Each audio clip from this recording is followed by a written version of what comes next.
మనోజ్, నువ్వు నా బిడ్డవి. లక్ష్మీ ప్రసన్న, విష్ణువర్ధన్ బాబు, మనోజ్ కుమార్. నిన్ను ఎలా పెంచానురా నేను? అందరికంటే నిన్నే గారాబంగా పెంచానురా. నీకే ఎక్కువ ఖర్చు పెట్టి చదివించాలని ప్రయత్నం చేశానురా. నువ్వు ఏది అడిగినా నేను నీకు ఇచ్చానురా. కానీ ఈ రోజున నువ్వు చేస్తున్న పని బిడ్డల గుండెల మీద తంతారంటారే, అలా తన్నేవరా. మనసు ఆవేదనతో కుంగిపోతుందిరా. నేను మీ అమ్మ ఏడ్చుకుంటున్నావురా.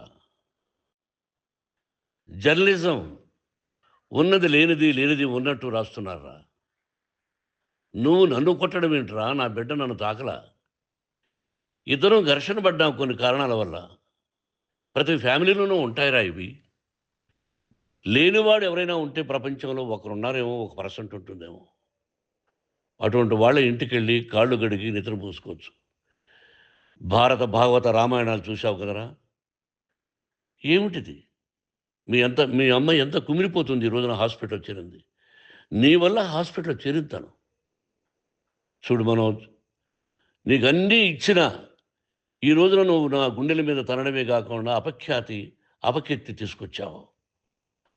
ఏదేదో రాశావు, ఏదేదో చెప్తున్నావు.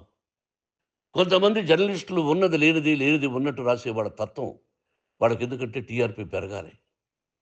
ఇది వాళ్ళ నైజం. మనం మార్చలేము. వాళ్ళందరి మీద మన కోర్టుకు వెళ్ళలేము. వాక్ స్వాతంత్రం అంటారు, ప్రజాస్వామ్యం అంటారు. ప్రజాస్వామ్యంలో కూడా కొన్ని హద్దులు ఉన్నాయి. ఇది నీకు తెలుసు అనుకున్నా. ఎంత మంచి నటుడివి నువ్వు. నీ భార్య మాటలు విని తాగుడికి అలవాటు పడిపోయావు. వింటున్నావా మనోజ్? ఎవరిని నమ్మాలో ఎవరిని నమ్మకూడదో పరిస్థితి తీసుకొచ్చావు. విద్యాలయాలు ఎంత గొప్పవిరా. మనం 25% కులమతాలకు అతీతంగా ఫ్రీ ఎడ్యుకేషన్ ఇస్తున్నాంరా. క్యాస్ట్ అనేది తీసేశానురా 92లో ప్రాస్పెక్ట్స్లో. నువ్వు చదువుకున్నావురా. అక్కడ చదువుకున్న బిడ్డలు ఐఏఎస్, ఐపీఎస్ అయ్యారురా. ఎంతోమంది గొప్పవాళ్ళు అయ్యారురా. నువ్వు నటుడుగా ఎంతో గొప్పవాడివి. తాగుడికి అలవాడబడి నువ్వు నీ భార్య ఇంట్లో బిహేవ్ చేస్తున్న విధానం ఆ భగవంతుడు సర్వేశ్వరుడు తెలుసు. భగవంతుడు చూస్తున్నాడు రా. నేను తప్పు చేసినా, నువ్వు తప్పు చేసినా, ఎవరు తప్పు చేసినా. ఎంత అవకాశం ఇచ్చావు మాట్లాడుకునేదానికి అందరికీ. ఇన్ని సంవత్సరాల్లో మన విద్యాలయాల్లో ఒక్క తల్లి కానీ ఒక తండ్రి కానీ ఏమైనా చెప్పారా? ఆ బిడ్డలు మన బిడ్డలు రా. మీరెంతో నాకు అక్కడ ఉన్నవాడు కూడా నా కూతుర్లు, నా కుమారులు. ఎంతమందికి ఫ్రీ ఎడ్యుకేషన్ ఇస్తున్నావు. వాడి దగ్గర ఏది ఆశించరా. నువ్వు ఎందుకు ఇలా తయారైపోయావు? ఎందుకు ఇంట్లో ఉండే పని వాళ్ళందరినీ కొడుతున్నావు? వాడు పని చేసుకోవడానికి మన ఇంటికి వచ్చాడు రా. ఆ పనివాడిని కొట్టడం చాలా మహాపాపంరా. నేను వేరురా. నేను దండించడం వేరురా. నేను ఎవరిని ఆ చిన్న చిన్న వాళ్ళని కొట్టి ఇచ్చేసి చేయలేదురా. సినిమా ఇండస్ట్రీలో మోహన్ బాబు కొడతాడు, తిడతాడు అంటే అది షూటింగ్లో జరిగి ఉండొచ్చేమో. కానీ ఇంట్లో ఉండి 10 సంవత్సరాల నుంచి 20 సంవత్సరాల నుంచి పనివాళ్ళు ఉన్నారు. నేను ఇంట్లో లేని సమయంలో వాళ్ళందరినీ కొట్టి వాళ్ళ ఫోన్ లాక్కొని ఒకడైతే చచ్చిపోవాలి. వాడు పోలీస్ కంప్లైంట్ ఇచ్చి ఉండొచ్చు. నేను వద్దు అని వాడిని బతిమాలాడు. పోలీస్ కంప్లైంట్ కూడా ఇవ్వలా. ఇంకైనా నువ్వు నీ భార్య మారి బయట ఉండండి రా అన్నాను నేను. లేదు డాడీ, తప్పు చేయలేని ఒకసారి వచ్చావు, మళ్ళీ తప్పు చేశావు, మళ్ళీ వెళ్ళావు, మళ్ళీ ఈసారి తప్పు చేయనన్నావు. ఏమండి వీడు తప్పు చేయడం అని మీ అమ్మ చెప్పింది. ఇంట్లో పెట్టుకున్నా. మళ్ళీ నువ్వు చేస్తున్నది, ప్రతిరోజు నువ్వు తాగుతున్న విధానం నీకే తెలుసు. ఇది ప్రజలు నమ్ముతారా లేదా అనవసరం నాకు. నేను నీకు చెప్తున్నా, ఇంతటితో పులి స్టాప్ పెట్టాలి. 3 రోజుల నుంచి రకరకాలుగా రాస్తున్నప్పుడు నా మనసు ఆవేదనతో ఉంది. మళ్ళీ చెప్తున్నా, Mohan Babu university is greater than temples. Greater than temples. బిడ్డలను కాలేజీలో చేర్చుకునే ముందు చెప్తారు, అన్నయ్య ఎంత ఉంది యూనివర్సిటీ రూల్సు, ఇది మా పద్ధతి, మీకు ఇష్టమైతే చేర్చండి. గవర్నమెంట్ బిడ్డల్ని గవర్నమెంట్ ఏమి ఇస్తుందో ఇంత పర్సంటేజీ వాళ్ళకు కూడా మీ దగ్గర ఎందుకు డబ్బు తీసుకుంటున్నామంటే దానికి అర్థం పరమార్థం చెప్పాము. దొంగతనంగా తీసుకోలేదు. ప్రతి దానికి చెక్కులు ఉన్నాయి, అది అకౌంట్ ఉంది. దానిలో తప్పులు జరిగితే డిపార్ట్మెంట్ ఉంది. కాలేజీలో ఇంకేమైనా తప్పు జరిగితే గవర్నమెంట్ ఉంది. ఇవన్నీ నీకు తెలుసు. ఈ రోజున ప్రపంచంలోనే నెంబర్ వన్‌గా చేయాలని మీ అన్న కష్టపడి ఇతర దేశాల్లో నంబర్ 1 యూనివర్సిటీతో టైఅప్ చేశాడు. ఈ రోజు నువ్వు చేసిన విధానం ఏమిటి? నువ్వే ఒకప్పుడు నాకు ఇవి ఏమొద్దు నేను యాక్టింగ్ అన్నావు. ఈ రోజున ఏం చేస్తున్నావు? విద్యాలయాల మీద పడ్డావు. తల్లిదండ్రులు చాలా గొప్పవాళ్ళురా. కొంతమందికి డబ్బు కట్టలేకపోవచ్చు. కట్టని వాళ్ళకు కొంత సహాయం చేసాం. అంతా సహాయం చేయలేము. బ్యాంకుల్లో డబ్బు కట్టాలి. లెక్చరర్స్‌కి డబ్బులివ్వాలి. యూనివర్సిటీ బ్రహ్మాండంగా నడపాలంటే మంచి లెక్చరర్స్ కావాలి. ఇవన్నీ తెలిసి చేస్తున్నావురా 32, 33 సంవత్సరాల నుంచి. అది పక్కన పెడితే అందరినీ కొట్టడానికి వస్తావు. మీ అన్నం తిడతావు.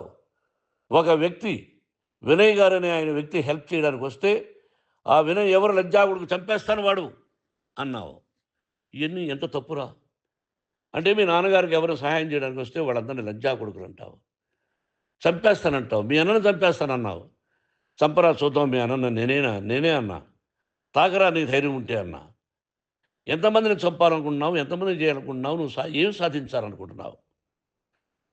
ఆలోచించుకో. ఈ ఇంట్లోకి అడుగు పెట్టడానికి నీకు అధికారం లేదు. ఇది నా కష్టార్జితం. మా నాన్నగారు రూ. 10 పైసలు కూడా ఇవ్వలేదురా. మంచి జన్మనిచ్చాడు మా నాన్నగారు. మద్రాసుకు వెళ్ళి వీధుల్లో అడుగు తిన్నానురా. ఒక పూట కూడా భోజనం లేకుండా అడుగు తిన్నానురా. న్యాయంగా మోహన్ బాబు తిడతాడు కొడతాడంటారు కానీ మోసగడం లేదురా. నీట్ పార్లమెంటేరియన్గా బయటొచ్చానురా. నువ్వు నా పరువు ప్రఖ్యాతులు మంట కలిపావు. ఏమిటి నేను చేసిన అన్యాయం? నీకు జన్మనిచ్చాను. అదా నేను చేసిన పాపం. అందుకే ఇది నా ఇల్లు అన్నావు నువ్వు. నీ ఇల్లు కాదు. నీ కష్టార్జితంతో నువ్వు సంపాదించుకున్న ఇల్లు నీది. ఇది నా డబ్బు, నా కష్టార్జితం. నా కష్టార్జితంలో నేను పిలిస్తేనే మీరు ఇంట్లోకి రావాలి. అటువంటిది పోగొట్టుకున్నావు నువ్వు. ఆస్తులంటావా? ముగ్గురికి సమానంగా రాయాలా లేదా అది నా ఇష్టం. ఆస్తులు ఇస్తానా? లేకపోతే గంగపాలు చేస్తానా? లేకపోతే ఎవరికైనా దానధర్మాలు చేస్తానా? అది నాకు సంబంధించిందిరా. నా కష్టార్జితం రా. మీరు చేస్తున్న విధానం గుణగణాలు కావాలరా. మందు తాగచ్చురా. ఎంత తాగాలి? నేను కూడా 1 or 2 పెగ్స్ తీసుకుంటా. ఇది తప్పు కాదు, జనానికి తెలియాలి. నా డబ్బు ఇది. తాగి ఎవరిని కొట్లా. తాగి నేను తింటున్నా. అది ప్రజలకు అక్కర్లా. నేను తప్పు చేస్తేనే ప్రజలకు కావాలా. ఇవన్నీ ఉన్నాయిరా. ఇవన్నీ తెలుసుకో. జర్నలిస్ట్ సోదరులారా, మీకు నా గతాన్ని తెలుసు, నా భవిష్యత్తు, నేను ఎక్కడి నుంచి వచ్చాను కూడా మీకు తెలుసు. ఈ రోజున మీరు రాస్తున్న విధానం, నా బిడ్డ నన్ను కొట్టాడన్నారు. ఎంత తప్పు. ఈ రోజున నా బిడ్డ మీద కోపంతో అవును చెప్పచ్చు. కాదు, వాడు నా మీద చెయ్యెత్తలేదు. నేను ఘర్షణ పడ్డాం. ఘర్షణ వేరు, కొట్టుకోవడం వేరు.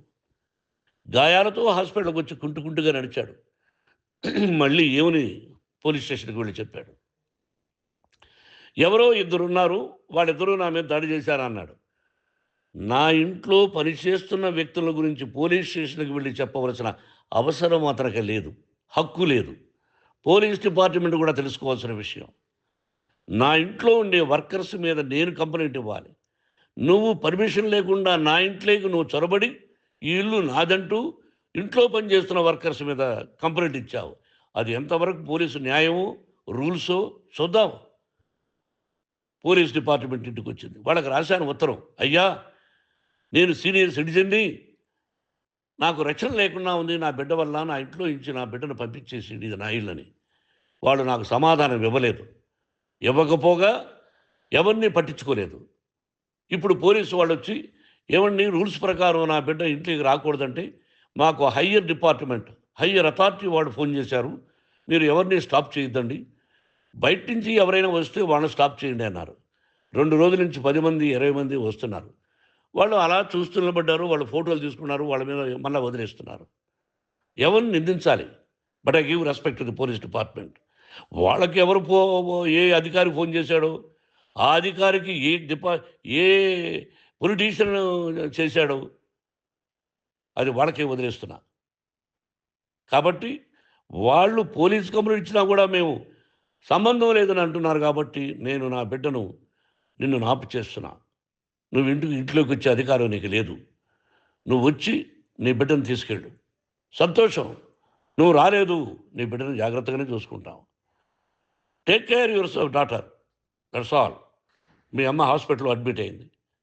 రేపో ఎల్లుండో మీ అమ్మని పిలిపించి బాగయిన తర్వాత ఇదిగో నువ్వు నీ కొడుకు బిడ్డను తీసుకెళ్ళి వాడికి అప్పచెప్పని చెప్తాను పోలీసు వాళ్ళ ఆధ్వర్యంలో. ఇది 100% జర్నలిస్టు సోదరులారా, ఫుల్ స్టాప్ పెట్టండి. మీకు కుటుంబాలున్నాయి, మీ యజమానులకు కుటుంబాలున్నాయి. మీ కుటుంబాల విషయాలు, మీ యజమానుల కుటుంబాల విషయాలు మేమెవరు జోక్యం చేసుకోవాలా. మేము నటీనటులం. మాది తప్పుంటే నటుడుగా నన్ను ఫెయిల్యూర్ అని రాయండి, నా నటన బాగలేకపోతే రాయండి. బట్ ఇంటి లోపల సందులో నుంచి చూస్తూ తప్పు చేస్తున్నామని ఉన్నది లేనిది, లేనిది ఉన్నట్టు రాయకండి. మీకు నా హృదయపూర్వక నమస్కారాలు. ఇన్ని రోజులు హృదయపూర్వకంగా ఎంకరేజ్మెంట్ చేశారు. ఆ ఎంకరేజ్మెంట్కు నమస్కారం చేసుకుంటూ, I love you all. I love you police department. మీరు న్యాయంగా, ధర్మంగా నడుచుకోండి, ఎవరికి తొత్తుల్లాగా ఉండొద్దండి అని మనవి చేసుకుంటూ నేను సెలవు తీసుకుంటాను. Thank you very much for all the journalist. ఇక్కడ ఫుల్ స్టాప్ పెట్టండి, ఫుల్ స్టాప్ పెట్టండి. Thank you very much.